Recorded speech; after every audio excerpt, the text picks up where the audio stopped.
Y en cuanto se escuche la campanita, Alfredo, el micrófono es todo tuyo. Muchas gracias, Emilio. Muchas gracias a todos los que están participando en este último coloquio del Instituto de Física y Matemáticas del año 2021.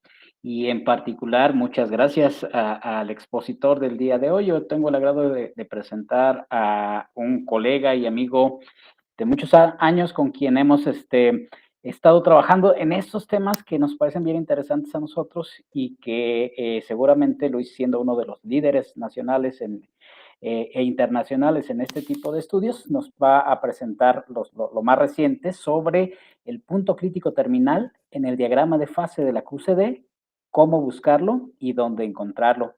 Luis, muchas gracias, por favor, toma la palabra y adelante, por favor.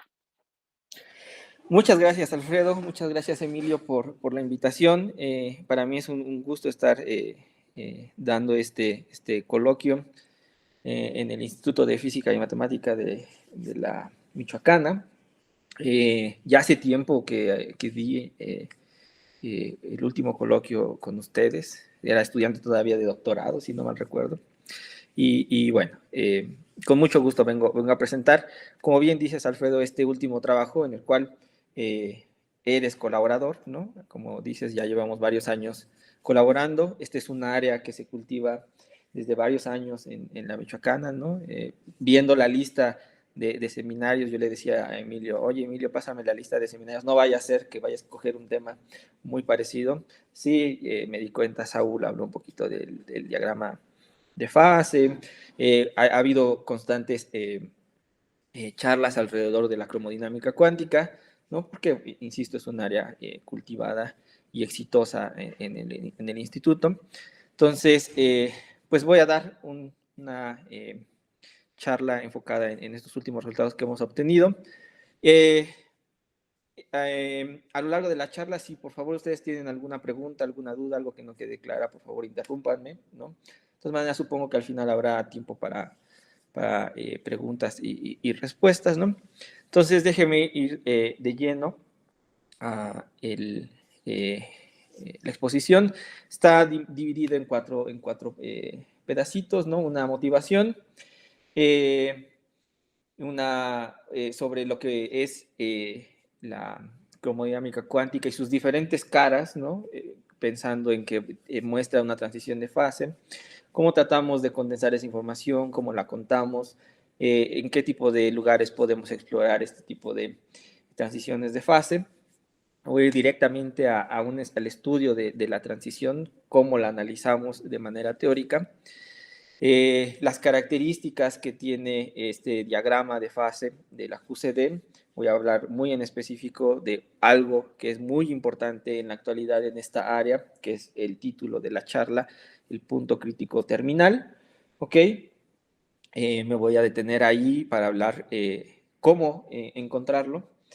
Y la última interrogante de dónde, pues para eso voy a hablar de un experimento en específico que está siendo construido y fue diseñado pensando en encontrar este punto crítico terminal, y al final concluiré con las ideas de toda la charla.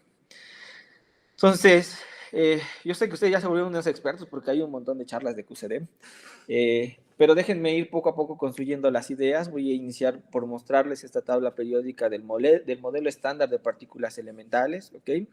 Es una tabla que, bueno, no como tal, no como la que tenemos en química, ¿no? De los elementos atómicos, ¿no? Esta es una serie de discos que están organizados aquí, con diferentes tipos de partículas que están agrupadas con diferentes colorcitos. En la parte superior, si pueden ver mi cursor, está el grupo de los quarks. Son partículas que tienen carga eléctrica, que tienen masa. Hay 6 diferentes de ellos. Se dice que hay 6 sabores, desde los más ligeros hasta los más pesados: up, down, charm, strange, bottom, top. Pero que tienen algo muy curioso estos, ¿no? Tienen, además de su masa, de su carga eléctrica, de tener spin, son fermiones, estas partículas de spin 1 medio, tienen una propiedad más, que es una carga de color, que los distingue del resto, ¿no? de partículas que se les llama de materia, que son el resto de partículas que están en color verde en ese mismo como disco, ¿no? Porque eso les permite interactuar fuertemente. Y en esas partículas nos voy a concentrar el resto de la charla. Sin embargo, pues déjenme enunciar el resto de partículas que existen, ¿no? Aquí abajito vienen los nombrecitos, pero bueno, se los digo, ¿no? Este es el grupo de los leptones, en donde también hay 6 sabores, ¿no? Estos no tienen carga de color, sí interactúan de manera electromagnética, también lo hacen a través de la interacción débil, ¿ok? Existen 3 como primos de los electrones, ¿no? 2 primos como de los electrones, son el muón y el tau, que tienen esencialmente casi todas las mismas propiedades, excepto que su masa es mucho más grande. El muón es más pesado que el electrón y el tau más pesado que el muón, y cada uno de ellos tiene sus respectivos neutrinos. Estas partículas que son bien tímidas, ¿no? Porque difícilmente las podemos detectar, ¿no? Cada uno de ellos, el neutrino del electrón, el neutrino del muón, el neutrino del tau. Y en un circulito en color azul, ¿no? O en un disco en color azul vienen 4 partículas que son bosones de norma y son los encargados de transmitir la información en este modelo de las teorías cuánticas de campos de las diferentes interacciones fundamentales. El fotón es el encargado de transmitir la información electromagnética, ¿no? De todas aquellas partículas que tengan carga eléctrica. El W, aquí de hecho son 2, W más, W menos, son 2 bosones de norma, y el bosón Z son los encargados de transferir la información de la interacción débil. Y viene otro objeto que es el gluón, que también para nosotros es de relevancia porque es el encargado de transmitir la información de la interacción fuerte, ¿ok? Es el encargado de transmitir color, de hecho es una partícula que también tiene color, ¿no? Haciendo muy especial la teoría que describe esta interacción de manera fundamental, una teoría cuántica de campos, que es la cromodinámica cuántica, QCD en corto para no gastar tanta saliva. Entonces, y finalmente, bueno, tenemos el bosón de Higgs, ¿no? O esta partícula escalar que interactúa con todas estas partículas de materia, brindándoles la característica de su masa, ¿no? En el vacío. Y con esto tenemos más o menos nuestro entendimiento hasta hoy en día de lo que conforma la materia visible del universo. Entonces, si bien estas son, digamos, las piezas con las que jugamos, las reglas del juego las van a imponer las interacciones fundamentales. Tenemos 4 interacciones fundamentales en la física, ¿no? De las cuales solamente 3 de ellas tenemos una interpretación satisfactoria a nivel cuántico: el electromagnetismo, la interacción débil y la interacción fuerte. La interacción gravitacional no. Hay muchos intentos que tratan de explicar el comportamiento de esta intensidad, de esta interacción, perdón, a niveles subatómicos, ¿no? A escalas muy chiquititas donde la mecánica cuántica entra. Pero bueno, todavía no se tiene una teoría cuántica de la gravedad. Y tampoco nos quita el sueño porque en el modelo estándar, ¿no? La intensidad de las interacciones, las otras 3 que tenemos, estas 3 que están aquí, son mucho más grandes, pero mucho más grandes que la intensidad de la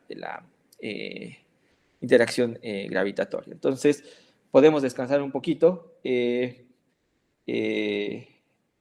esta otra interacción y quedarnos con las 3 que sí están en juegos. En nuestro caso, insisto, la que nos va a interesar para el resto de la charla es la interacción fuerte, la que en términos de los grados fundamentales es la interacción entre quarks y gluones y entre los propios gluones, ¿ok? Cuando uno trata de entender la materia visible, la materia con la cual podemos interactuar y podemos detectar, ¿no? Regularmente uno empieza desde lo más grande, lo macroscópico, y va tratando de preguntarse si esos elementos que uno está observando tienen estructura o no. Entonces, en esa idea, desde hace más de un siglo, ¿no? En principios del siglo pasado, de hecho, se ha hecho toda una construcción teórica y de experimentos para entender ¿de qué estamos hechos? ¿Cuáles son los elementos más fundamentales de los cuales estamos hechos. Ya pasamos por la idea del átomo, ya pasamos por que el átomo tiene estructura, tiene una nube electrónica, tiene un núcleo, que el núcleo no es una estructura que tiene estructura, que está hecho de protones, neutrones, y seguimos tratando de indagar que hay más a dimensiones más chiquitas, a volúmenes más chiquitos, y nos dimos cuenta también en el paso que estos protones y estos neutrones son partículas, de hecho entran dentro de una clasificación que se llama hadrones, que más adelante mencionaré un poquito con más detalle, que son partículas que están compuestas justamente por estos quarks y por estos gluones, ¿ok? Entonces, al llegar a entender que estos protones tienen y neutrones tienen estructura y que existen unas partículas más fundamentales que hasta la fecha consideramos elementales porque no hemos mostrado que puedan tener estructura.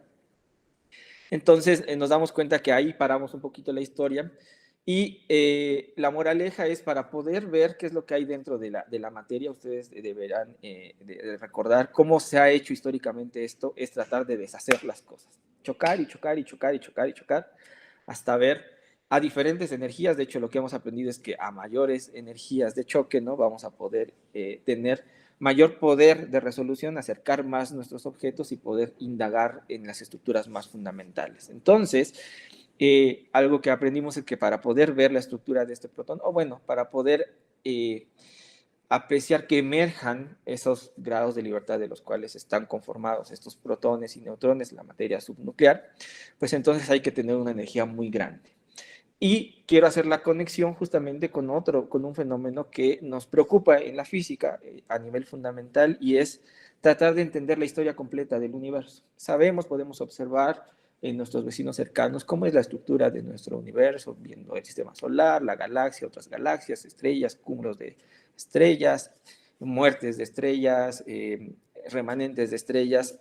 Y conforme nos vamos alejando, ¿no? En distancia respecto de la Tierra, vamos viendo hacia atrás en el universo, ¿no? Entonces uno se pregunta, bueno, ¿cómo fue los inicios del universo? Si aceptamos que la teoría de la gran explosión es la correcta, en un principio toda esta materia, ¿verdad? Que observamos, esta energía que hay en el universo, estaba concentrada en una región muy pequeñita, y eso hablaba de una densidad de energía extremadamente grande, propiciando que el sistema de estudio, que es el universo entero, fuera un sistema sometido a condiciones realmente extremas. ¿Extremas en qué? En temperatura.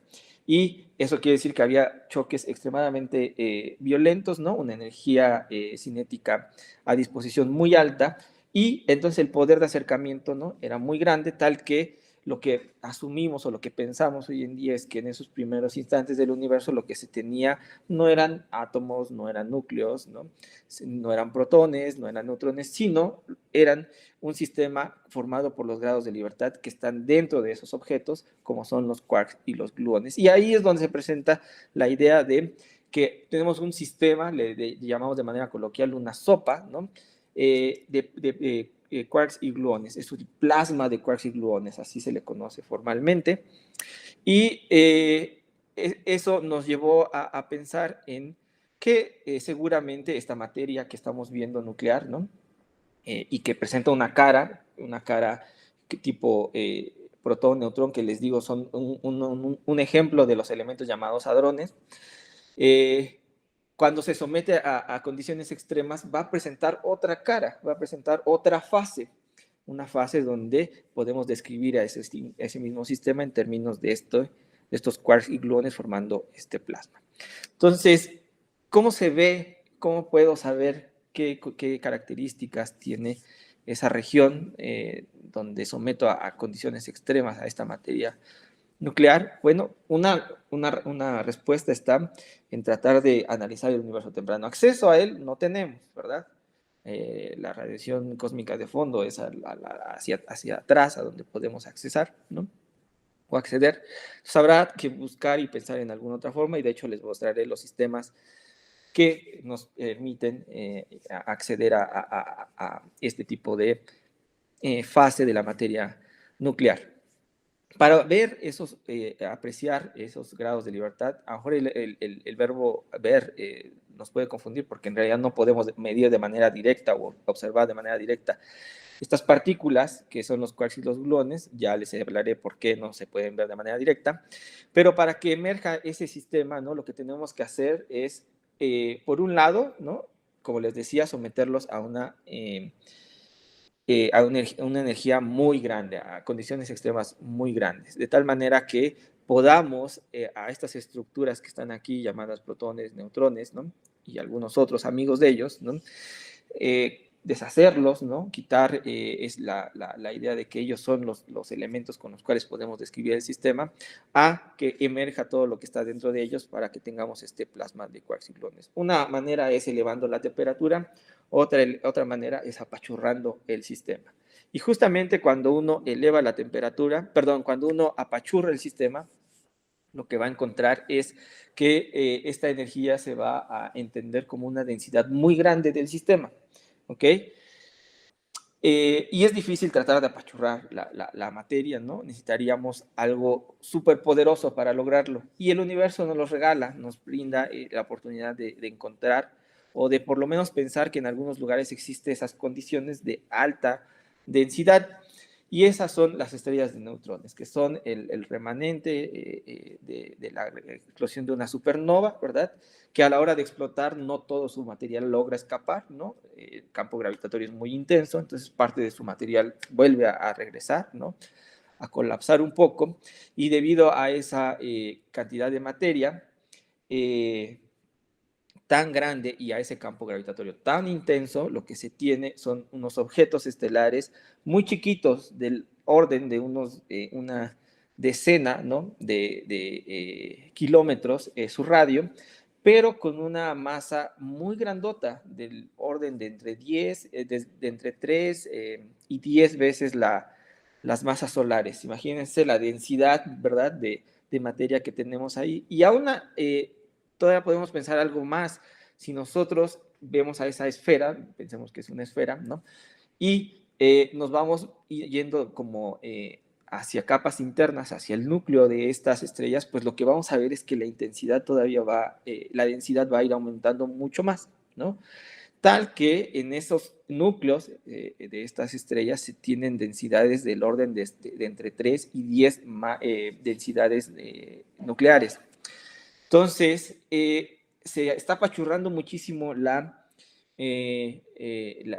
materia ahí, son estrellas de neutrones, hay un montón de neutrones, ¿verdad? Entonces estamos ahí apachurrando un montón de estos objetos, y al apachurrarlos lo que podemos hacer es tener un sistema súper denso. Tal vez esta imagen ayude un poquito, ¿no?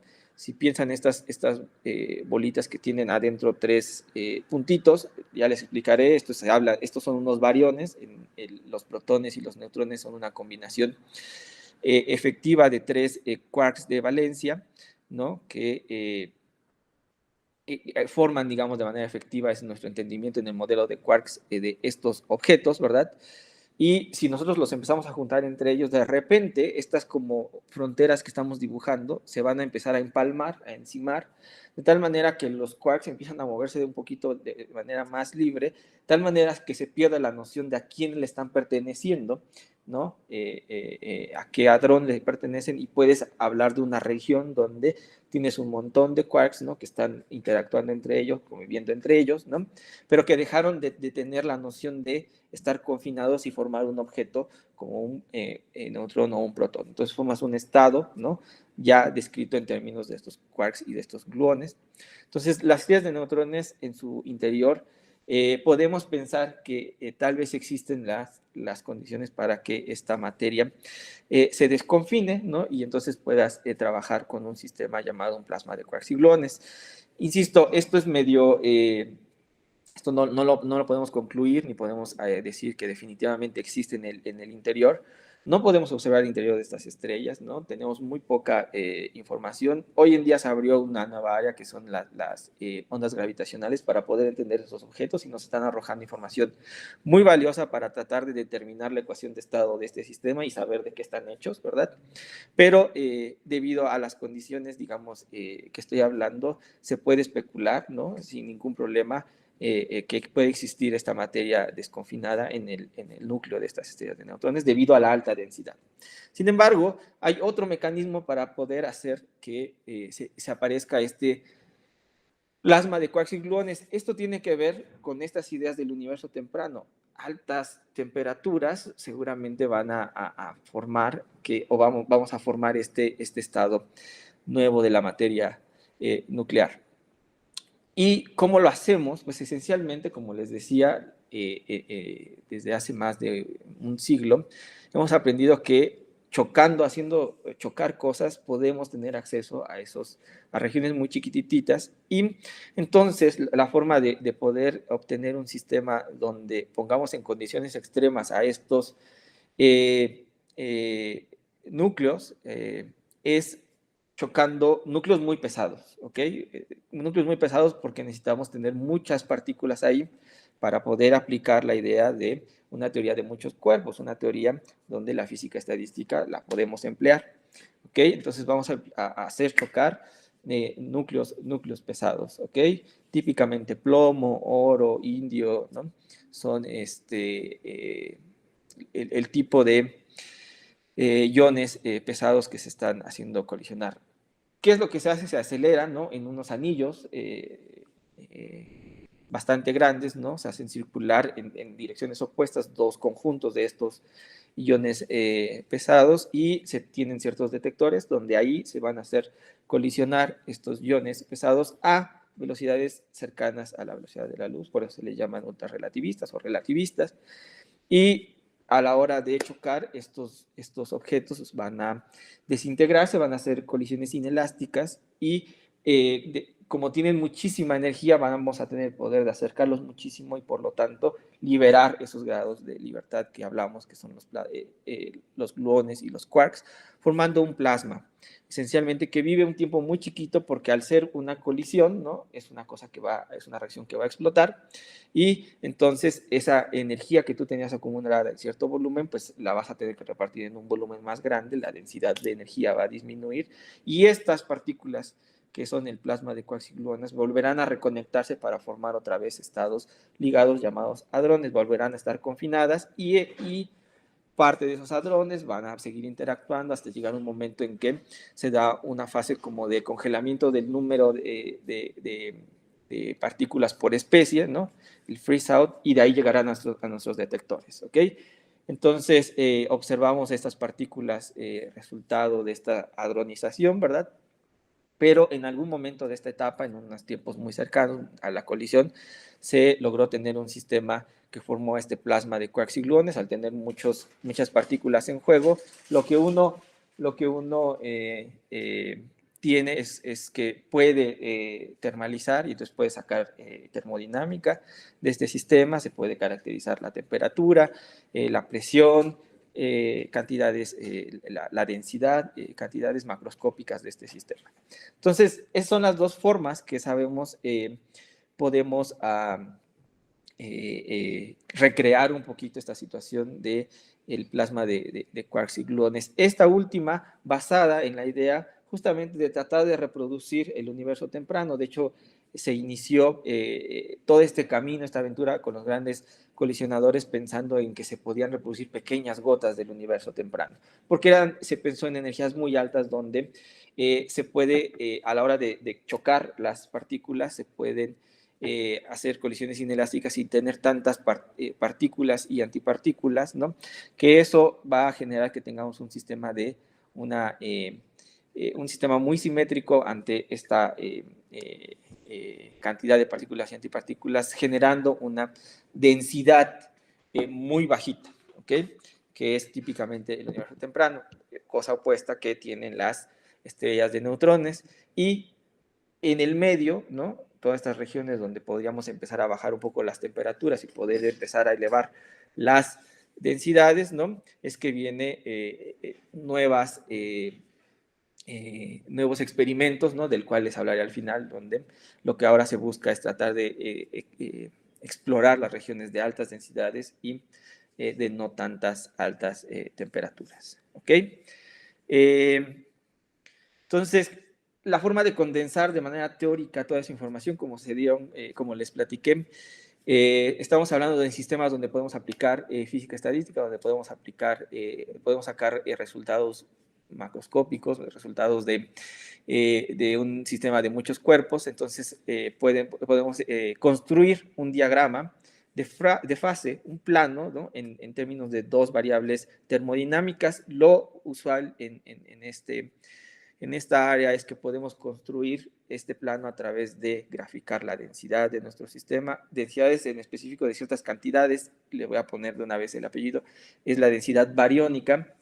Ya un poquito más adelante va a quedar claro qué es esto de la densidad bariónica. Y el otro eje es el eje de las temperaturas, ¿ok? Donde lo que vamos a querer hacer es mapear cuáles son las regiones donde tenemos los sistemas hechos por los hadrones, ¿no? Ejemplos de ellos son protones, neutrones, y dónde está la región donde ya no se tienen esos grados de libertad, sino se van a tener los grados de libertad en términos de quarks y gluones.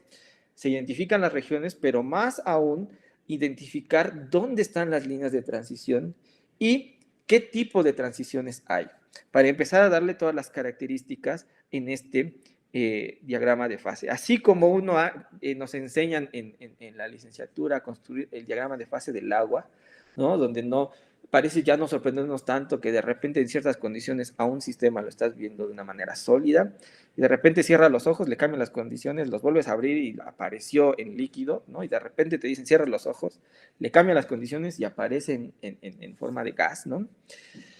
Esa misma idea de cómo un sistema puede mostrar diferentes caras es lo mismo que estamos haciendo aquí, pero a manera de entender la materia más fundamental de la que estamos hechos. Cerramos los ojos, vemos unos hadrones, nos piden volver a cerrar los ojos, ¿no? Abrimos y vemos que el sistema ahora está representado en términos de quarks y gluones. Entonces queremos identificar todas las características de este diagrama de fase. Esta es una caricatura y lo que van a ver regularmente son caricaturas porque ya les diré más adelante, pero sabemos muy poco de este diagrama de fase. ¿Por qué existen dos caras de la moneda? Por un lado, ¿no? Les digo que cuando estamos en el mundo, digamos, común y corriente, y le voy a poner ya la etiqueta de bajas energías, ¿no? Lo que podemos observar son sistemas donde los quarks y los gluones no los vamos a poder observar. De hecho, en general no los vamos a poder observar de manera directa nunca. Pero a bajas energías no van a ser nuestros grados de libertad ya de veras. Los grados de libertad de veras van a ser objetos construidos, ¿no? Por estos quarks y por estos gluones, donde existen como, se catalogan todos ellos, se les pone el nombre de hadrones, ¿no? Y existen como dos grandes clases de estos hadrones. Unos de ellos se les llaman los mesones y otros son los bariones. Aquí hay unas tablitas, ¿no? Donde los mesones son aquellas partículas, ¿no? Aquellos objetos que de manera efectiva los podemos entender como una combinación de dos quarks de valencia, un quark y un antiquark, de hecho. Y los bariones son los que podemos entender como una combinación de tres quarks de valencia o tres antiquarks de valencia. Estas combinaciones lo que van a permitirnos es entender que estos objetos que están puestos aquí, que se llaman hadrones, mesones o bariones, son objetos que no tienen color. La cromodinámica cuántica está basada en un grado de libertad extra que se llama el color y que tiene tres formas. La carga de color tiene tres variantes, verde, azul o rojo, basado en la teoría de color que vemos, ¿no? En la licenciatura, ¿no? Entonces, todos los objetos que sí podemos observar, los que sí podemos observar, van a ser objetos incoloros o de color blanco.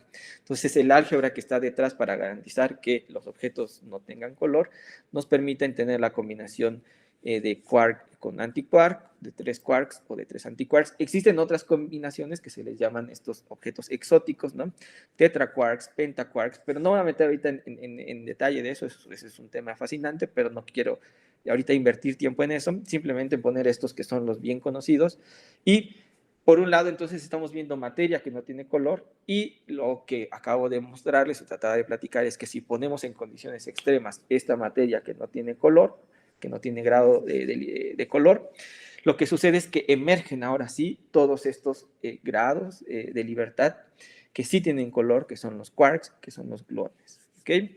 Entonces, son como las dos caras de la moneda, de esta materia nuclear, de esta materia que lo voy a englobar de ahora en adelante en materia fuertemente interactuante, basada en la idea de la interacción de color, de la interacción fuerte. ¿Ok? ¿Cómo sé cuáles son las regiones donde vive uno y donde vive otro? Eso va a pasar por un fenómeno exclusivo de la cromodinámica cuántica y que se le llama la libertad asintótica. La libertad asintótica la podemos entender a través de estudiar la constante de acoplamiento. La constante de acoplamiento en una teoría cuántica de campos lo que nos dice esencialmente es qué tan intensa es la interacción entre las partículas que estamos trabajando. Tenemos tres diferentes interacciones en la teoría cuántica de campos para describir el modelo estándar. Está la interacción fuerte, la interacción débil, la interacción electromagnética. En el caso de la interacción fuerte, la constante de acoplamiento, y en el resto, ¿no? Las constantes de acoplamiento no son constantes. Estas constantes corren, cambian su valor conforme uno cambia las condiciones a las cuales uno va a ver la interacción del sistema. En el caso de la cromodinámica cuántica, déjenme ponerlo en términos de primero la energía y después lo voy a traducir en términos de distancias. Cuando nosotros tenemos sistemas muy energéticos, es decir, donde el intercambio de momento, ¿no? Del cuadrimomento, porque son teorías que deben de respetar la invariancia de Lorentz, lo que sucede es que cuando el intercambio de este cuadrimomento es muy grande, ¿no? Vienen con un montón de galleta estas partículas, ¿no?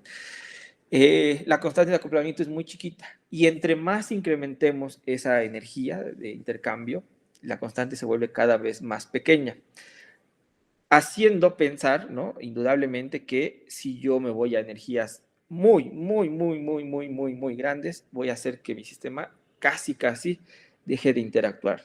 De tal manera que de manera asintótica yo obtengo que estas partículas van a ser libres, van a dejar de interactuar. La constante de acoplamiento se va a ir a cero. Por el otro lado, ¿no? Si les dije que a altas energías tengo un comportamiento decreciente, pues a bajas energías lo que voy a ver es que si yo recorro de mayor a menor, ¿no? La constante de acoplamiento cada vez se vuelve más fuerte. Esta no se va a ir hacia energías, digamos, cero, no va a diverger, ¿no? En principio, no creemos que diverja, ¿no?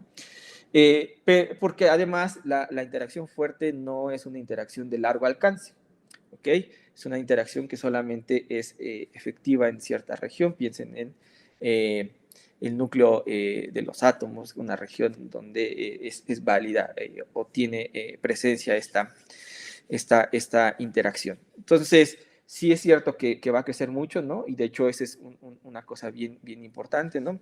Y de hecho, gente ahí en el instituto, el mismo Alfredo, el mismo Adnan, ¿no? Trabajan muy bien, saben técnicas muy buenas para trabajar en la región donde la constante de acoplamiento no es chiquita, que se le conoce la región no perturbativa, y es justamente ahí donde, debido a que la interacción es muy intensa, los quarks están ahí pegaditos unos con otros y tenemos esta visión de es la región donde van a estar confinados, mientras que cuando tiramos la energía muy grande, pues empiezan a interactuar cada vez de una manera menos intensa y por lo tanto se piensa que ahí es donde se está dando el desconfinamiento, se están liberando estos, están emergiendo estos grados de libertad. Entonces, a bajas energías tengo la región no perturbativa porque mi constante de acoplamiento es grande y yo no puedo hacer teoría de perturbaciones ahí.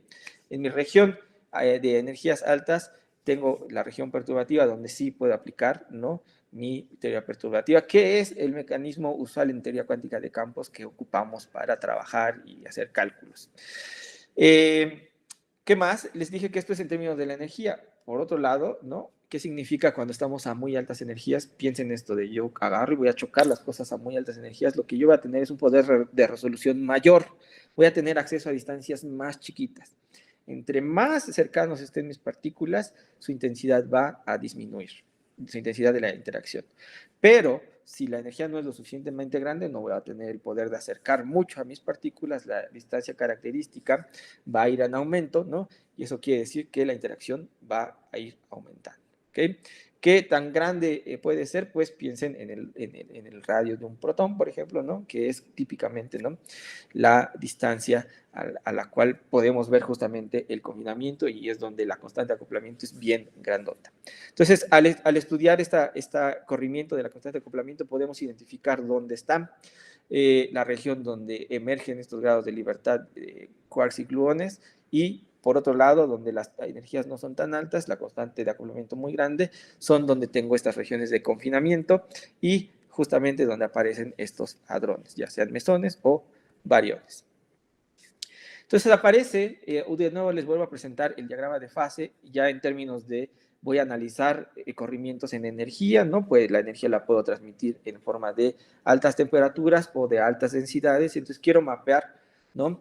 Dónde está cada una de estas regiones, la desconfinada, la confinada, la región de quarks y gluones, la región de hadrones, ¿no?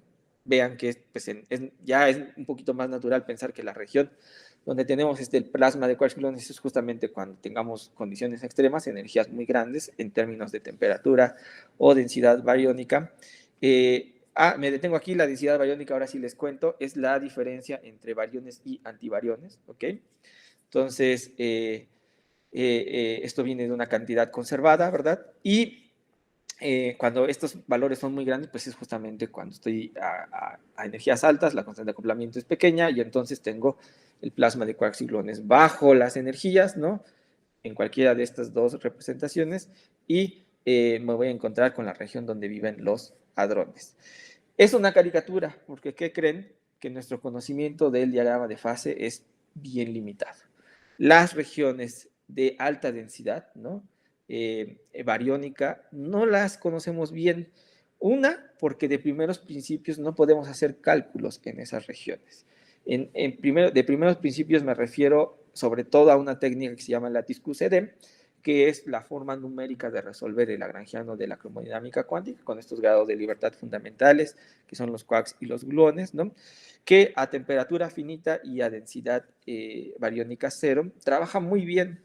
Se pueden hacer cálculos, de hecho, han aportado un montón a nuestro entendimiento, ¿no? Esta técnica. Es numérica porque lo que se hace es discretizar el espacio-tiempo y se resuelven las ecuaciones dinámicas de estos sistemas en un sistema discretizado.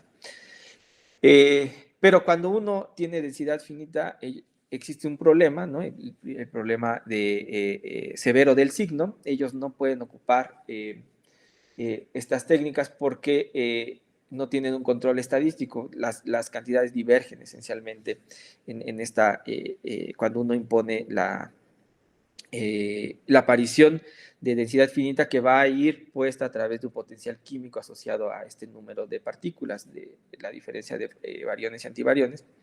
Entonces, cuando aparece el potencial químico, no hay forma de que lattice-QCD trabaje tan eficientemente como lo hace a densidad cero. Hoy en día han hecho un trabajo espectacular con diferentes técnicas, poniendo el potencial químico imaginarios, haciendo series de Taylor y han tratado de barrer una región considerable, ¿no? Con su error sistemático creciendo conforme más grande es la densidad bariónica. Entonces tenemos un poquito más de conocimiento. Segunda razón, no tenemos todavía algún experimento, ¿no? Alguna forma de accesar a esa región altamente densa. Y ahí es donde voy a cerrar mi charla porque están en construcción algunos laboratorios que están dedicados a justamente experimentar esa región de alta densidad. Entonces, no tenemos un buen conocimiento de cómo se ve este diagrama de fases. Sí tenemos noción de qué es lo que va a suceder, por lo menos una noción muy buena, ¿no? De lo que sucede a potencial químico o a densidad bariónica muy chiquita, y también tenemos una muy buena noción de lo que sucede a muy altas densidades, muy bajas temperaturas. Esto porque se puede estudiar con modelos, ¿no? Lo que pasa, por ejemplo, con las estrellas de neutrones, y uno puede cotejar un poquito la información con algunas observables en este tipo de sistemas. Pero ahora sí, déjenme entrar un poquito más de lleno en cómo vamos a tratar de identificar la transición de fase de QCD, de pasar de estos sistemas hadrónicos a estos sistemas de quarks y gluones. Y vamos a pasar por analizando esta transición de fase por dos caminos distintos. El primero de ellos tiene que ver con la restauración de la simetría quiral. Esta restauración de la simetría quiral, en pocas palabras, está asociado justamente con la masa dinámica de nuestros quarks. Lo que quiero que recuerden es que cuando nosotros tenemos nuestras partículas en el vacío, ¿no? Y hemos dicho que la constante de acoplamiento cambia su valor conforme tenemos más o menos energía a bajas energías, ¿no? La constante de acoplamiento es muy grande. Y entonces, de manera dinámica, ¿no?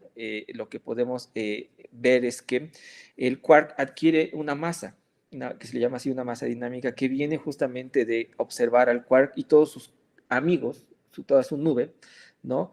De este vacío de QCD que tenemos, ¿no? Que alimentan a esta masa, ¿no? Es una masa que viene esencialmente de las interacciones y que va a estar dada esencialmente por una escala típica que se le llama lambda QCD. Lambda QCD es una escala energética, esta no es una observable, ¿no? Pero es una escala que sí puede determinar la masa de los quarks, la temperatura crítica, ¿no? Tú puedes estimar con esta escala estas masas o la temperatura crítica. Vean que el corrimiento, por lo menos este es a primer orden, ¿no? El corrimiento de la constante de acoplamiento depende justamente de esta escala de lambda QCD, la cual entonces podemos identificar para qué regiones esta se volvió grande y para qué regiones esta se volvió muy pequeña. Entonces, si nosotros vamos aumentando la energía de nuestro sistema, ¿no? Lo que estamos haciendo esencialmente también es produciendo que la constante de acoplamiento cada vez se haga más pequeña y por lo tanto toda esta masa dinámica generada a través de la interacción, ¿no? Se va a hacer cada vez más pequeña, tal que a altas temperaturas estamos pensando que así estamos llevando o elevando la energía de mi sistema. Lo que voy a hacer es que mi quark, ese mismo quark, lo pueda representar en términos de un objeto que es mucho menos masivo, varios órdenes de magnitud menor, al menos 2 órdenes de magnitud menor esa masa.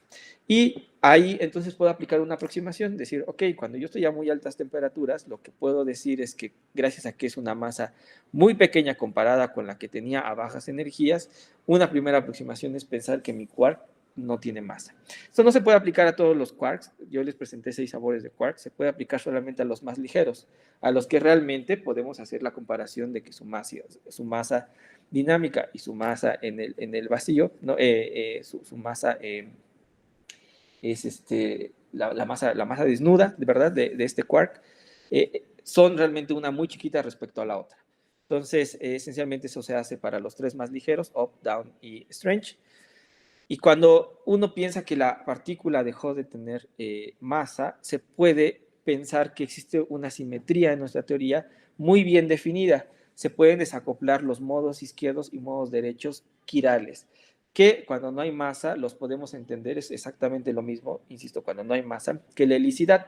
Partículas cuyo spin y cuyo momento están alineados, ¿no? Les vamos a decir partículas derechas, y partículas cuyo spin y momento están antiparalelos, ¿verdad? Les vamos a llamar partículas izquierdas. Entonces, si no tengo masa, yo puedo definir muy bien esta simetría.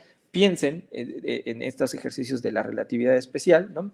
Donde si mi partícula no tiene masa, entonces puede viajar a la velocidad de la luz. Y si puede viajar a la velocidad de la luz, yo no puedo plantarme en un sistema de referencia inercial en el cual yo le pueda voltear el momento, ¿no? ¿Por qué? Porque yo no puedo viajar más rápido que la velocidad de la luz. Entonces, lo que es partícula izquierda se va a quedar izquierda y lo que es partícula derecha se va a quedar partícula derecha. ¿Ok? Sin embargo, si le imponemos la masa, ¿no? Ahí sí que ya podemos tener acceso a ya que ya no estén desacopladas, sino se van a tener que acoplar y se va a romper esa simetría. ¿Ok? Entonces vamos a tener que crear una simetría, vamos a tener que destruir esta simetría. La forma en la cual uno puede analizar cuándo la simetría está rota y cuándo no es a través de un parámetro de orden. El parámetro de orden se le conoce el condensado de quarks quirales, que en el sector de quarks de QCD, en el sector de quarks, ¿no? Este condensado lo que me dice esencialmente es el mínimo energético de mi teoría. ¿Okay? La masa va a ser proporcional a este condensado, y entonces si el condensado es finito, pues tengo una masa finita, pero si el condensado se va a cero, pues entonces voy a tener una masa que se va a cero, y entonces voy a pensar en que se restauró la simetría quiral. ¿Ok? Otra forma de analizar la transición de fase es a través de pensar en el proceso del desconfinamiento. ¿ok? Para el proceso del desconfinamiento, esencialmente lo que tengo que partir es en estas bolsitas que les dije, ¿no? Los bariones o los mesones, ¿no? Que de manera efectiva los podemos describir a través de sus quarks de valencia, ¿no? En este dibujo tengo puros bariones, ¿no? Entonces, ellos están separados por alguna distancia. Esta es la distancia típica, ¿no? De separación es inversamente proporcional a la temperatura. Entonces, cuando yo tengo temperaturas bajas, sí puedo distinguir que hay una bolsita por aquí, otra bolsita por acá abajo, ¿no?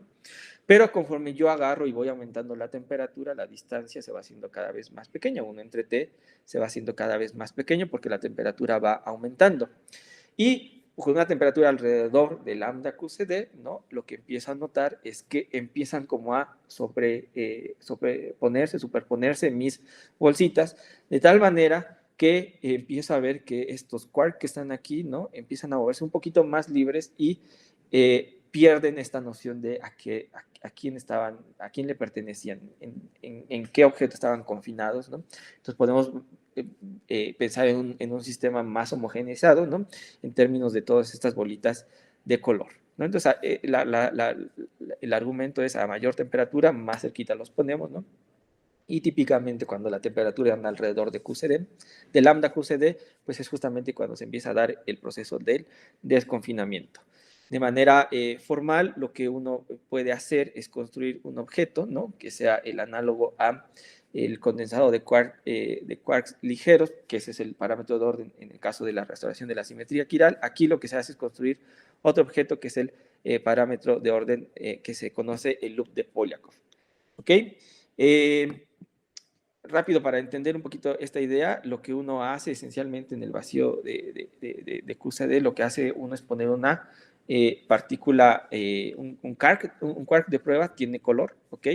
Entonces, si la energía libre, la energía que gana o que necesitas para poner ese quark prueba en el sistema es infinita, ¿no? Estás en la región confinada. Acuérdense que no podemos observar partículas de color, no puede existir una partícula de color en nuestro vacío de QCD. Entonces, por eso te va a costar una energía infinita. Sin embargo, si estás en la región desconfinada, la energía no va a ser infinita, va a ser menor que eso, va a ser finita. Entonces, estás en esta región desconfinada. En otras palabras, si uno aplica, exponencia esto, ¿no? Y uno lo divide respecto de la temperatura, resulta que el caso confinado, ya que F va a ser infinito, el caso confinado es cuando esta exponencial se va a cero. De hecho, me equivoqué, tiene que tener unos signos menos acá, ¿no? Y para el caso desconfinado va a ser mayor que cero. Este objeto, esta exponencial, se le conoce como el loop de Polyakov, y esta es la representación en términos de los campos de norma de la teoría, ¿no? Se escribe de esta forma. Estas son las gráficas que muestran estos dos parámetros de orden. Del lado izquierdo, lo que les estoy mostrando esencialmente, no entra en los detalles, esencialmente es el condensado de quarks ligeros como función de la temperatura. A temperaturas muy bajas es finito, ¿no? El mínimo energético de mi teoría es diferente de cero. Como yo voy aumentando la temperatura, lo que voy viendo es que este decrece, ¿no? Hasta que de manera asintótica este objeto se va a cero. Y por el otro lado, en el loop de Polyakov, lo que tengo es que parto de cero, acuérdense, ¿no? Cuando me costaba una energía infinita poner un quark, ¿no? Y si yo aumento la temperatura, lo que voy a obtener es que este va a crecer, ¿no? Se va a volver finito porque ya no va a costar una energía infinita poner este quark de prueba. Ya no estoy en este vacío de QCD. Entonces son los dos parámetros que ocupamos, ¿no? El resto de la charla va a estar asociado a la idea de la simetría quiral, ¿no? Quiero presentarles. Bueno, el punto de inflexión, ¿no? El punto donde pensamos que se da la transición, es la temperatura crítica, y también va a estar dictada por ser del orden de lambda QCD, ¿ok? Entonces, otra vez entra en juego esta escala que nos ayuda a diferenciar entre una región y otra. Regresando otra vez al diagrama de fase, una vez más voy a insistir. Esta es una versión un poquito más explícita, una versión actualizada, dice aquí, ¿no?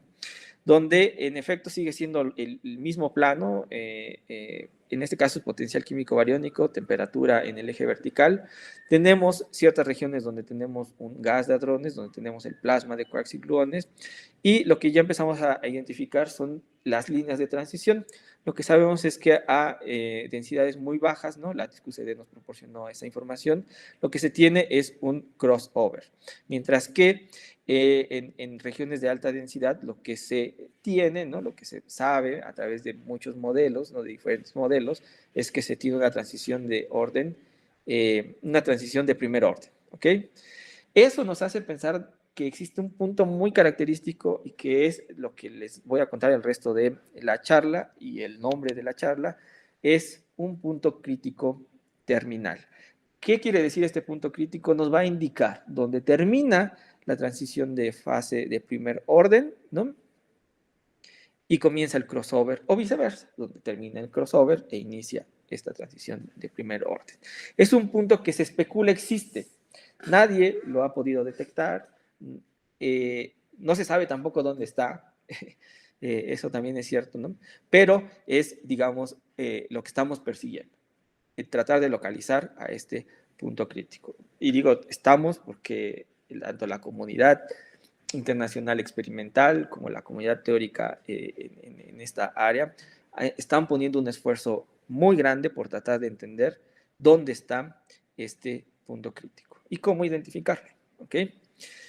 Cuando les digo que no se sabe bien dónde está, es porque vean, aquí hay una tablita, la tablita a lo mejor no cuenta mucho, ¿no? De diferentes métodos, diferentes formas de cálculo, ¿no? Con modelos efectivos, con diferentes técnicas basadas en QCD como tal. Se reportan diferentes lugares donde están localizados este punto crítico. En este diagrama, ¿no?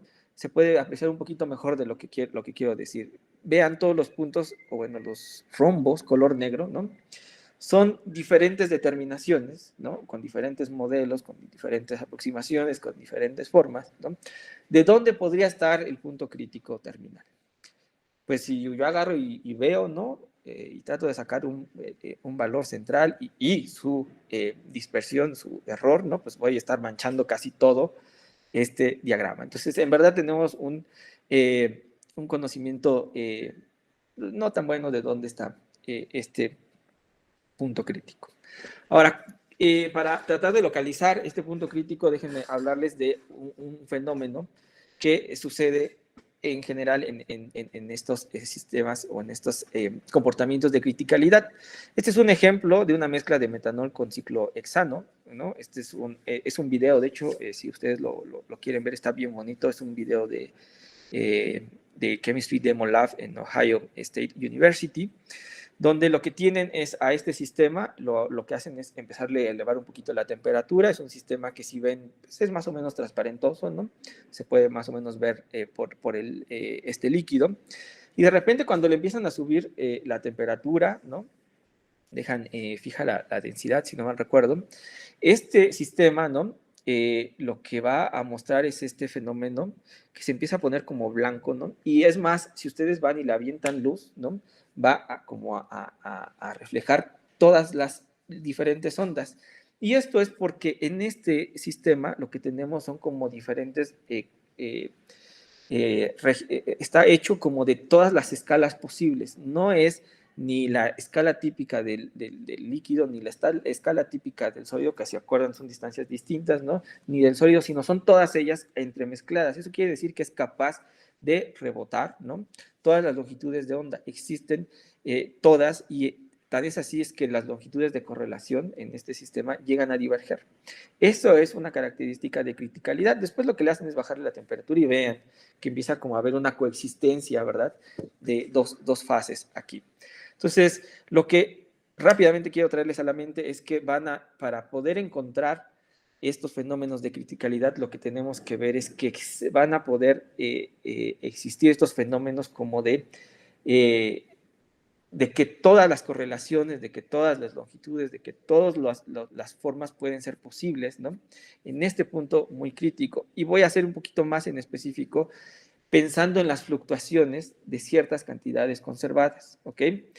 Experimentalmente, para localizar este punto crítico terminal, lo que se hace es un análisis, o lo que se intenta hacer es un análisis evento por evento, colisión por colisión.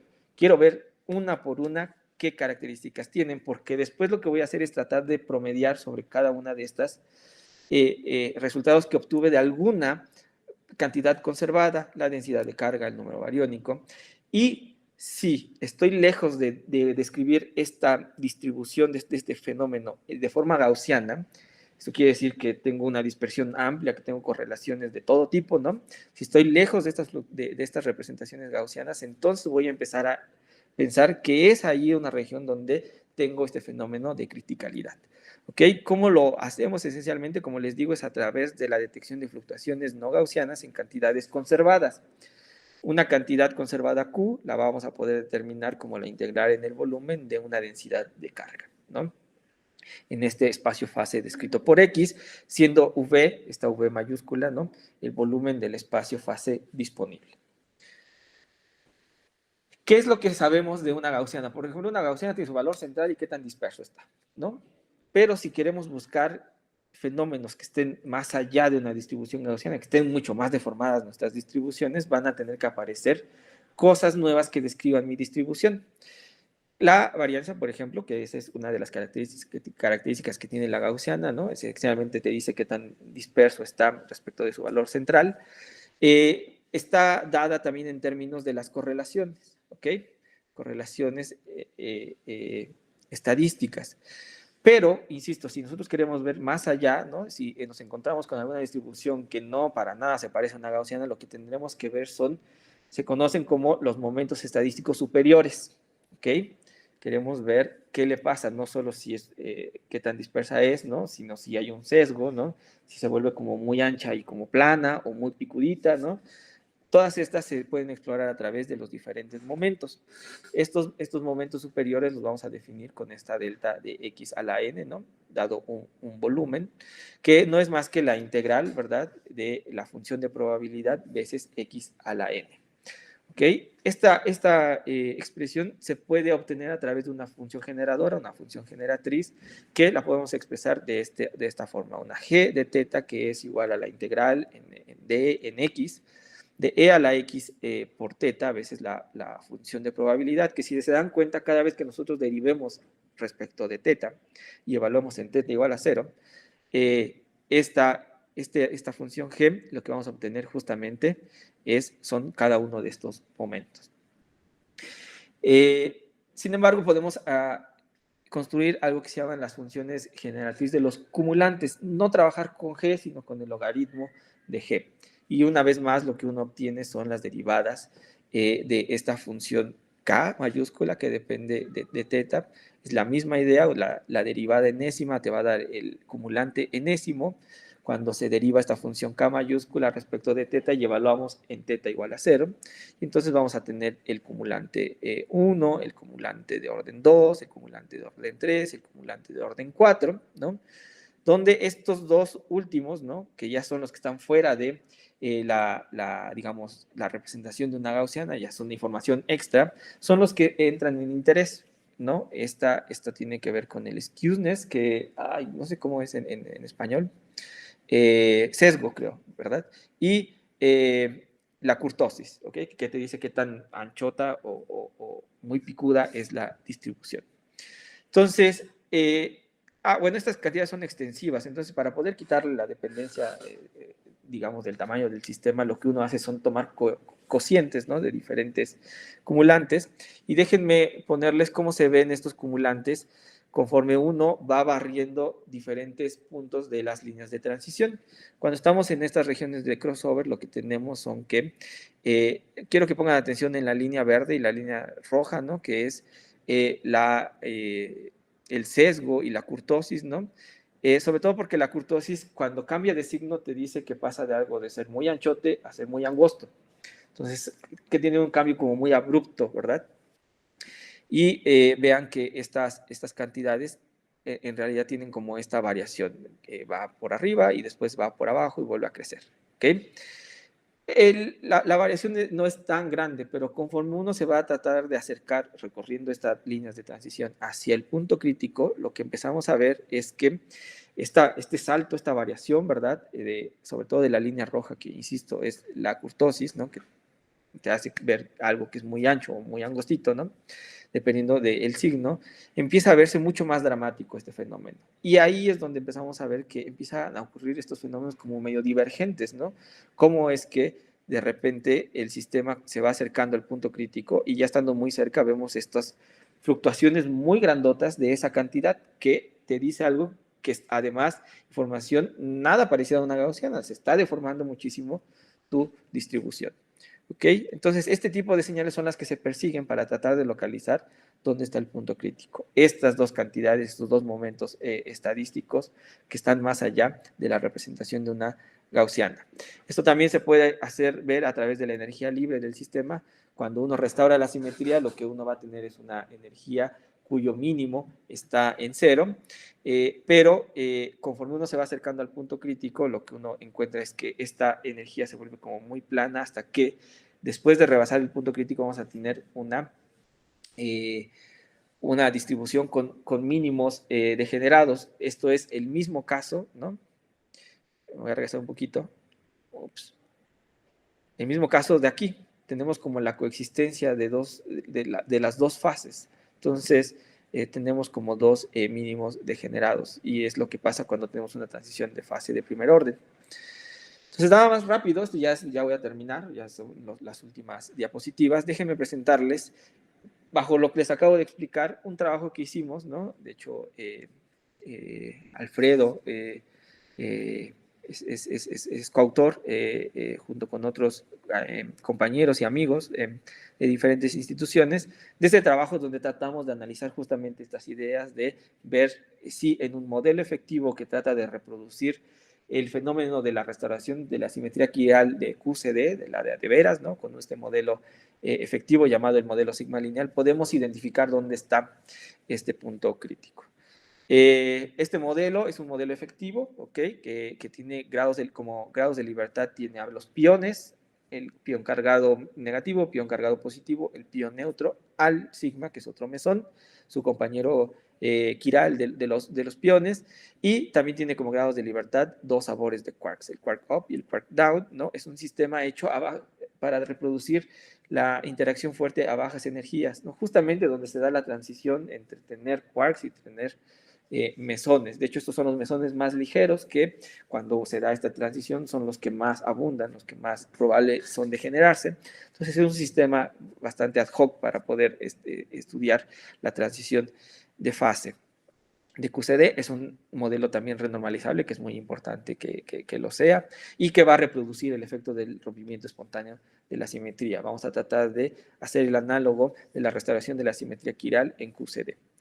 Este es su lagrangiano, no voy a demorar mucho en este lagrangiano. Lo que uno hace esencialmente es tratar de calcular la energía libre del sistema, esta que en unas diapositivas anteriores les mostraba. Tratamos de encontrar cómo se ve el potencial efectivo, la energía libre de nuestro sistema, que está calculado. Uno tiene el lagrangiano, ese es el término clásico, de ahí uno puede sacar cuáles son los modos estacionarios de esta teoría, ¿verdad?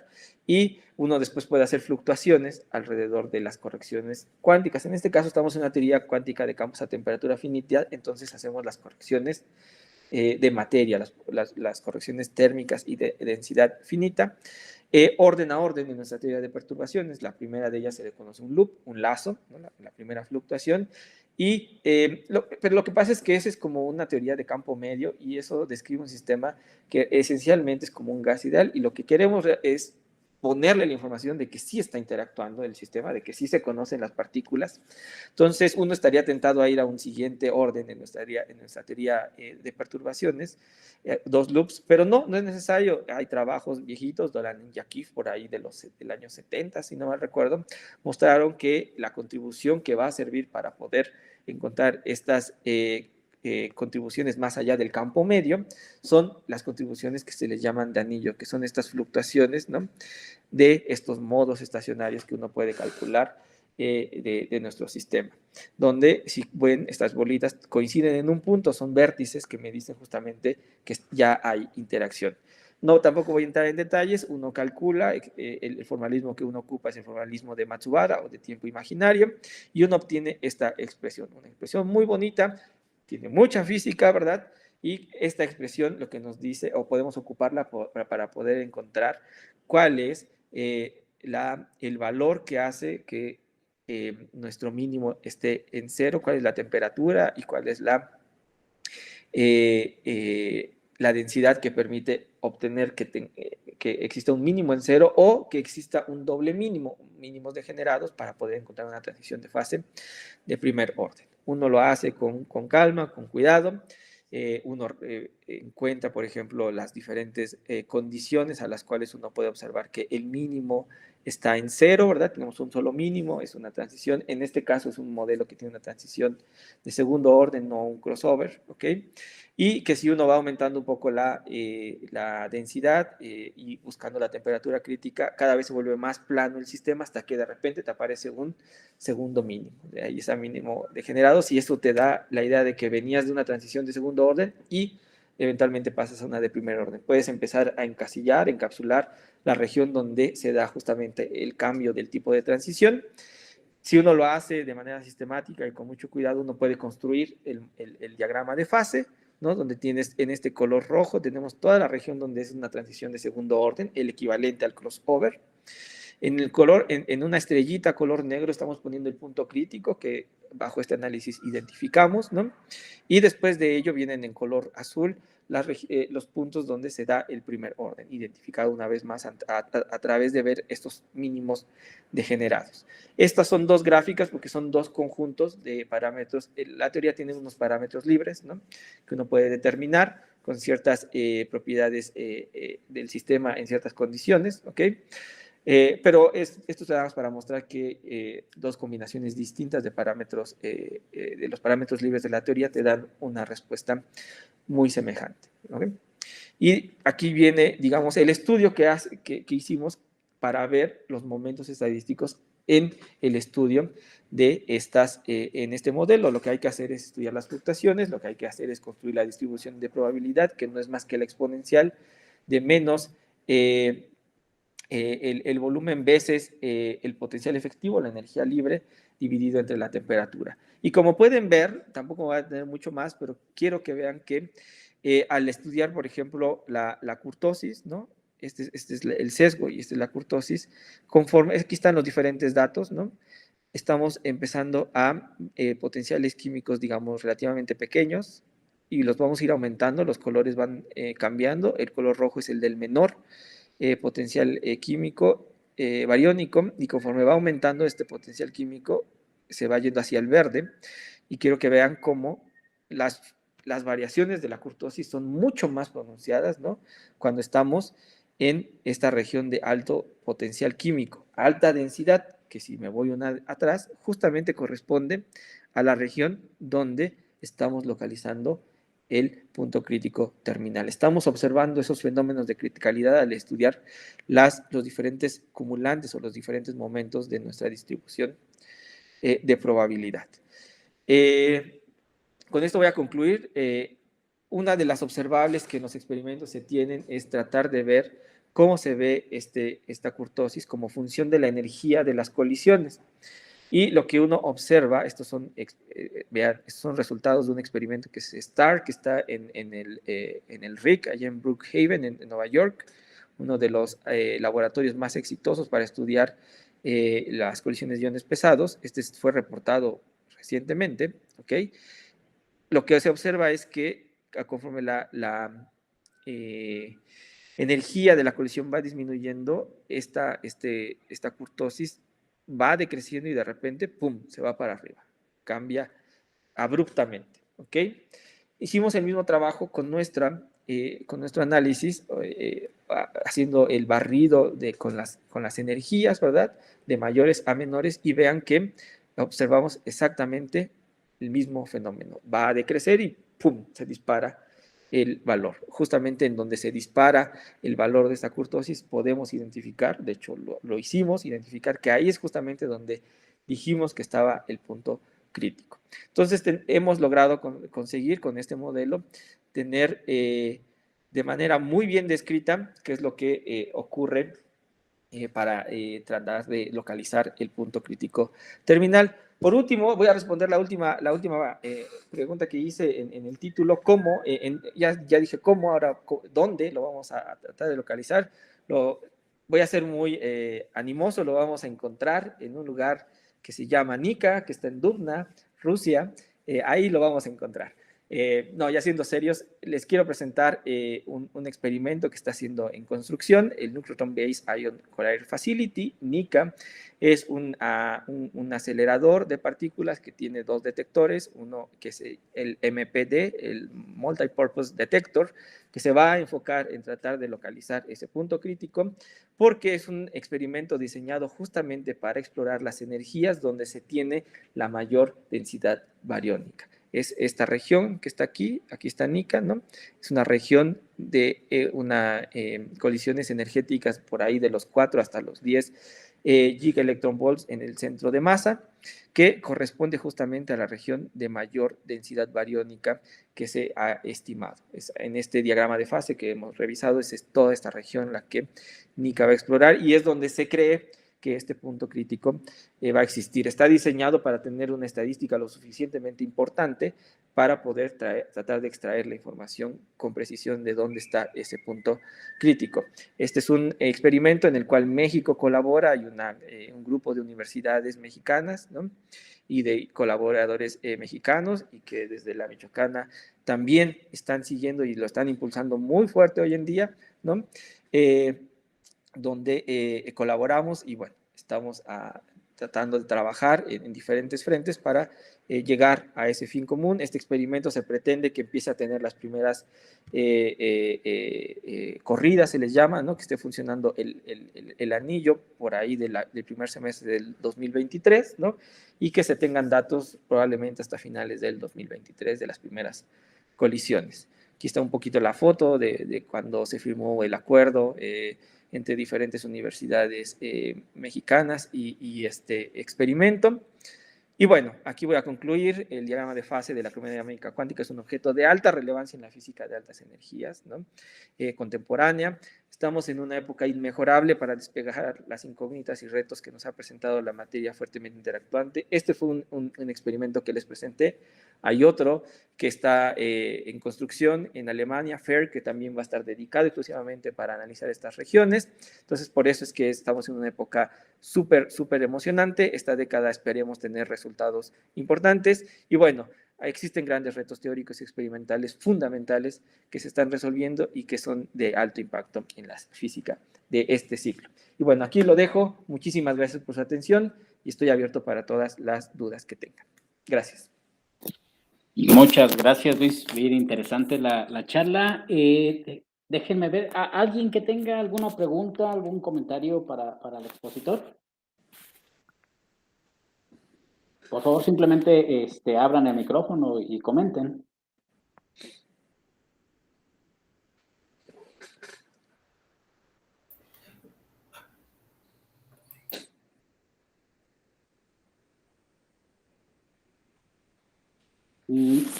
Bueno, en lo que alguien se anima, Luis, entonces este experimento que Nika, que en el que ya hay una participación mexicana, pero que se está promoviendo, ¿cómo lo ves?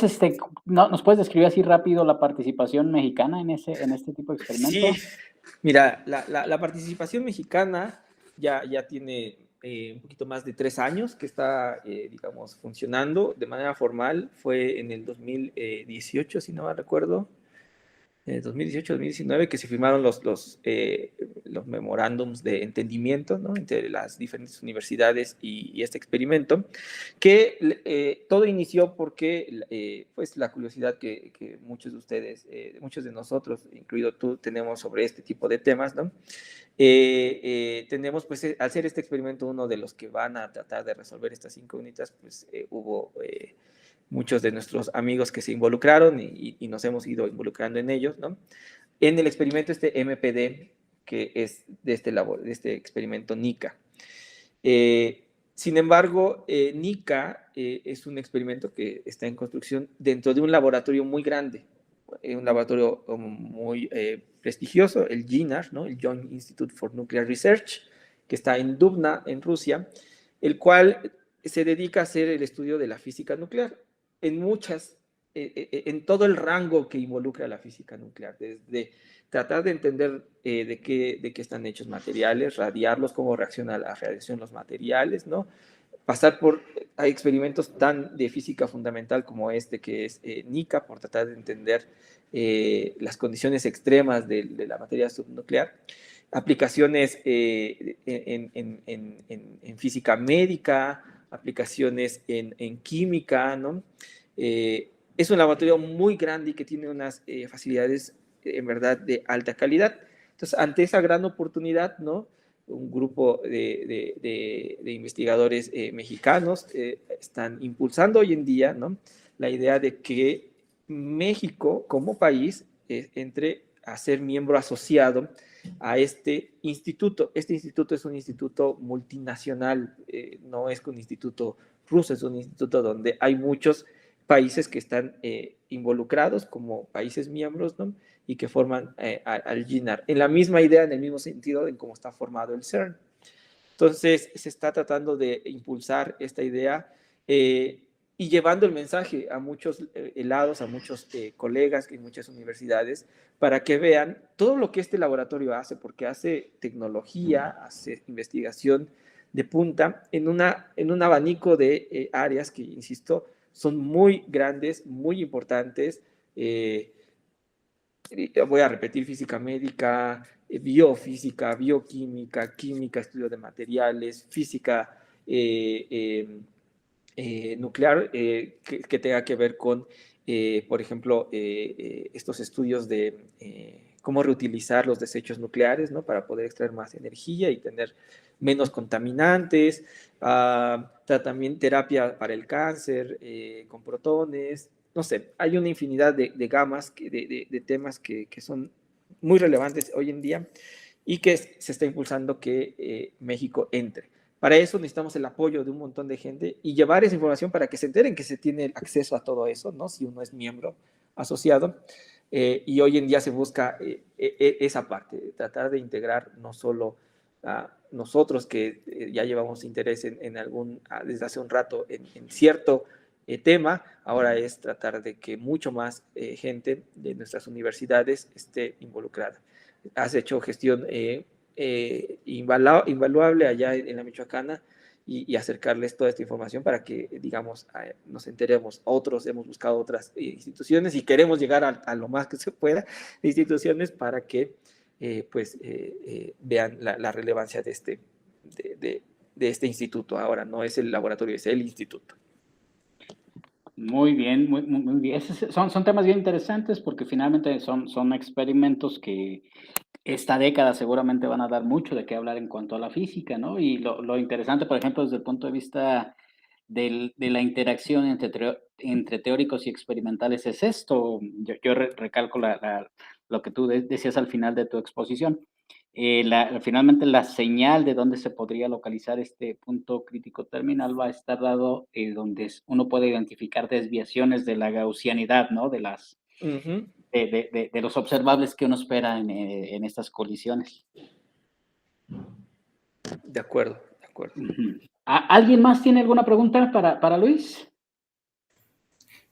A mí me gustaría... hay un eco raro. Cierro. Bueno, solo darle las gracias a Luis por la presentación tan interesante y tan amena.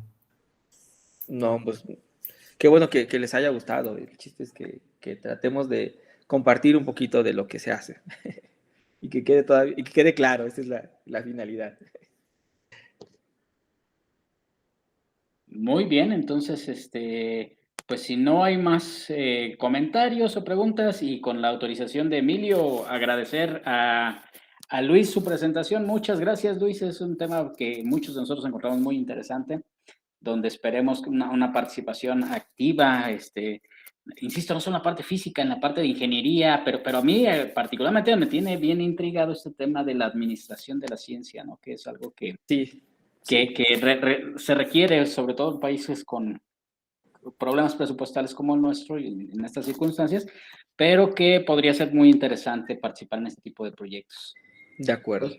Nada, Luis, muchas gracias, Emilio, y muchas gracias a todos por su participación. Parece que te dejo la palabra, Emilio, para que cierres el ciclo de seminarios y por este año, ¿no? Para retomar el próximo. Sí, muchas gracias. No sé por qué tengo un problema con mi computadora, pero gracias por todo. Y gracias a ti, Alfredo, por acceder a llevar la moderación de esta sesión. Y obviamente gracias, Luis, por la presentación. Muchísimas Hasta gracias luego. a ustedes.